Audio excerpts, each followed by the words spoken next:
A mother is concerned when she discovers her son hasn't attended school for a week and decides to investigate why.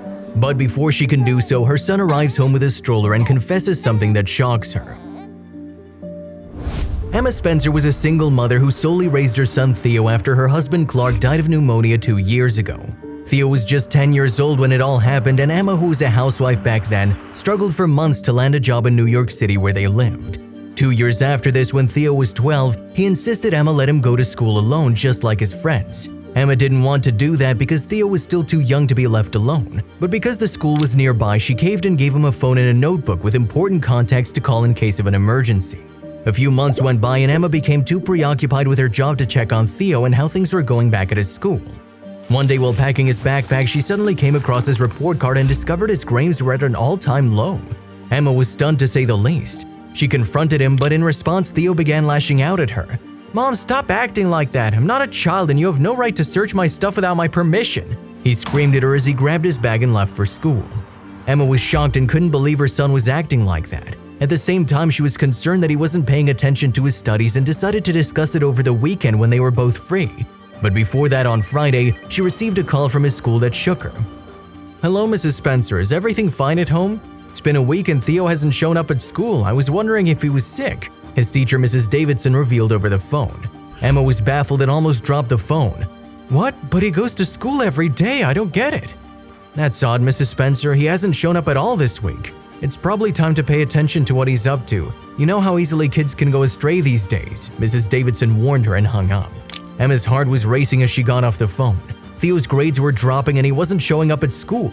Where was he going all this time when he left for school? She immediately called him to find out where he was, but he didn't answer. But she didn't give up. She kept calling him, and after several attempts, he finally answered. "Theo, what the hell happened to you and why are you not in school? Your teacher called me a few minutes ago to complain about you," she lashed out. Theo was about to say something when Emma heard a baby crying in the background. "Theo, where are you?" she asked desperately. "I hear a baby crying in the background and…" Emma was shocked and enraged when Theo abruptly ended the call before she could finish. On her way home that evening, Emma's only thoughts were of the baby's cries and Theo's absence from school.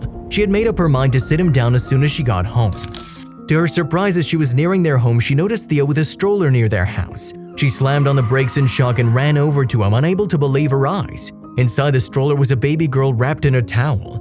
"Where did you get the stroller, Theo, and whose baby is this?" she inquired firmly.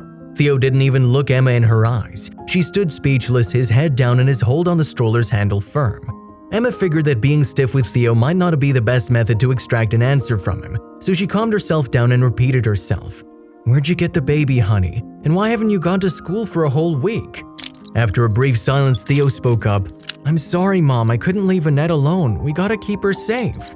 "Keep her safe? Where did you even find her and why is she here?" Emma asked, confused. Theo knew he had no way out, so he ultimately divulged the entire story, which horrified Emma. It turns out Theo was on his way to school when he saw baby Annette asleep in a stroller next to a shop with several beggars. He happened to notice the same thing the next day and the next. Then one day as he was crossing the street, he overheard the beggars and discovered Annette had been abducted by them. He also said they wanted to avoid the cops' attention and flee after they had some money. Theo assumed Annette was in danger and stole her stroller from the beggars. He brought Annette to a nearby abandoned garage and began spending time with her there. With the money Emma provided him for lunch, he'd buy her diapers and milk. Then at night, he snuck out of the house to be with Annette, returning only in the mornings when Emma was asleep. When Emma called to inquire about his absence from school, he realized he couldn't hide the truth and brought the stroller home. "I'm sorry, Mom. I was scared you'd be angry, so I didn't tell you the truth," he said. "I couldn't leave her. I had no idea what her name was, so I said Annette. Can we please keep her?" Emma shook her head in disbelief. She was shocked Theo had been up to so much behind her back and she had no clue. However, deep down she was proud of him for saving a baby's life. "Theo," she said gently, "I'm glad you saved Annette, but I'm furious that you lied to me. Lying's not good, honey." "I'm sorry, Mom," he replied, dropping his head. "I didn't want to lie, but I couldn't leave Annette in danger. Can she stay with us?" "No, Theo, we can't keep someone else's child like that. But if I call the cops and tell them the truth, we can help Annette find their parents." "But what if the officers don't find them?" Theo asked. "Then maybe we can keep her after the cops agree." "Really?" "Yes, honey. You see, honesty is always the best policy. Do you promise to always be truthful with me from now on?" "Yes, Mommy, I promise. Now let's call the cops and tell them about Annette," he said. "All right then." Emma phoned the officers and told them about the situation. She also asked the cops if she could keep Annetta with them until her parents were found, and luckily they agreed to it after document verification. While Annette was staying with Emma and Theo, the detectives tracked down and arrested the beggars who'd abducted her from a nearby town. They also tracked down her mother, Julia. She was a single mother like Emma and revealed that baby Annette's real name was Lily. Julie was in tears when she got Lily back. She couldn't stop thanking Emma for keeping Lily safe and looking after her. Emma and Julia had been close friends since that day, and they often see each other on weekends so Lily and Theo could spend time together. If you liked the video, please give it a thumbs up and consider sharing it with someone who may find it interesting. Thanks for watching, and I'll see you in the next video.